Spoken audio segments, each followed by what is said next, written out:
Friends, good morning అందరికీ. ఈరోజు Bakrid. So అందరికీ ముస్లిం సోదరులకి నా బక్రీద్ శుభాకాంక్షలు. బక్రీద్ ఎందుకు జరుపుకుంటారంటే, మామూలుగా వీళ్ళు ఎవరైతే ఆది పురుషుడు అని మూల పురుషుడిగా పోలుస్తారో వాళ్ళు ఇబ్రహీం. ఆ ఇబ్రహీం అనే ఆయనకి 90 years వరకు చిల్డ్రన్ ఉన్నారనమాట. అంటే ఆయనకి ఏజ్ 90 years వచ్చే వరకు ఇంకా ఈయన అల్లాని ప్రే చేస్తుంటాడు, నాకు చిల్డ్రన్ అని. ఈయన 90 years వచ్చిన తర్వాత మామూలుగా ఒక పిల్లోడు పుడతాడు. పుట్టిన తర్వాత మామూలుగా ఈయనకి అల్లా ఏం చెప్తాడంటే, నువ్వు ఎవరైతే పిల్లోడు మా పుట్టాడో 90 years తర్వాత, అంటే మామూలు ఇప్పుడు నేను ప్రసాదిస్తున్నాను, అతనికి ఒక ఏజ్ వచ్చిన తర్వాత నాకు అర్పించాలని చెప్పి ముందే వాగ్దానం తీసుకుంటాడనమాట, బలిగా అర్పించాలని చెప్పి.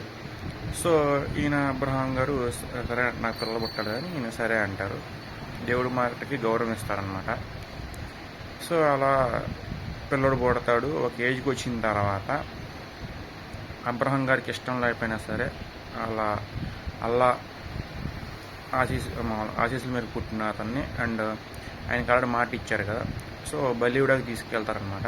బలివుడికి తీసుకెళ్ళి మామూలుగా ఆ పిల్లోడికి ఏం చెప్పరు, తీసుకెళ్ళిన తర్వాత ఒక ప్లేస్లో బలివుడికి తీసుకెళ్ళిన తర్వాత బలిద్దామనే టైంలో దేవుడు ప్రత్యక్షమయ్యి, నువ్వు చాలా గొప్పవాడివి, ఇట్లా నువ్వు కొడుకుని కూడా బలివ్వడానికి సిద్ధమయ్యావు అని చెప్పి పైనుంచి ఒక మామూలుగా గోట్ని పంపిస్తారనమాట. అంటే మామూలు దీని బలివు, దాని బదులు నువ్వు అది ఇచ్చినా సరే ఒకటే అని చెప్పి పంపిస్తారు. సో దీన్ని తప్పుంటే ముస్లిం క్షమించండి నన్ను. నాకు తెలిసిన స్టోరీ అయితే ఇది, నేను విన్న స్టోరీ ఇది, ఎవరు నాకు చెప్పారు స్టోరీ, మామూలు నేను కొన్ని చదివాను. సో ఈ స్టోరీ మీకు చెప్తున్నాను, తప్పుంటే క్షమించండి. పైనుంచి పంపిస్తారన్నమాట అల్లా ఆయన. సో ఈయన అబ్రహాం గారు సంతోషించి, అల్లా నన్ను కరుణించారని చెప్పి ఈయన కొడుకుని బదులు గోట్ ఏదైతే వచ్చిందో దాన్ని బలిస్తారనమాట. గోట్ని హిందీలో బకరా అంటారు, సో తెలుగులో వచ్చేసి మేకను బలిస్తారనమాట. సో ఇదన్నమాట దీని స్పెషాలిటీ. అబ్రహాం గారు అల్లా గారికి ఇచ్చిన మాట నెరవేర్చడమే ఈ బక్రీద్. అండ్ ఆయన సొంత కొడుకుని సైతం లెక్క చేయకుండా తీసుకెళ్లి బలి ఇవ్వడానికి సిద్ధమైన ఆయన గౌరవ ప్రవర్తనే దీని బక్రీద్ నిదర్శనం అనమాట. ఇది నాకు తెలిసిన స్టోరీ. మీకు ఎవరికైనా తెలిస్తే ఖచ్చితంగా కామెంట్ సెక్షన్లో చెప్పండి. అండ్ అందరు ముస్లిం సోదరులకి బక్రీద్ శుభాకాంక్షలు. ఇది బక్రీద్ 3 రోజులు జరుపుతారు.